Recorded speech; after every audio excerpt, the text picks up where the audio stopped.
तर सकाळची सगळी कामं आवरून आज मी घेतले होते प्लांट लावायला. तर हे पीस लिलीचे प्लांट ना गेले 2 वर्ष झाले त्यांना आणले होते. तर ते थोडे मोठे झाले होते, म्हटलं वेगवेगळ्या कुंड्यांमध्ये ट्रान्सफर करावे. या प्लांटची खासियत अशी आहे की त्यांना ना वर्षातून एकदाच फूल येते आणि त्याला फूल पण म्हणू शकत नाही, एक पाकळीच असते आणि ती व्हाईट कलरची असते आणि ती दिसायला इतकी सुंदर असते ना, मला तर खूप आवडते. आणि याला ना भर उन्हामध्ये अशीच जायची सवय, अजिबात चप्पल किंवा सँडल घालत नाही. आणि दुपारी आम्ही निघालो होतो नंदेकडे.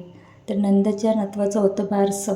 बारसं होतं 4 वाजता आणि 4 वाजता आम्ही इथे ट्रॅफिकमध्ये अडकलो होतो आणि मुलासाठी काही खरेदीसुद्धा केली नव्हती, तर तीसुद्धा करायची होती. खरेदी वगैरे करून येईपर्यंत आम्हाला वाजले 5 आणि तोपर्यंत इकडे बारसाचा जो कार्यक्रम होता ना तो चालू झाला होता.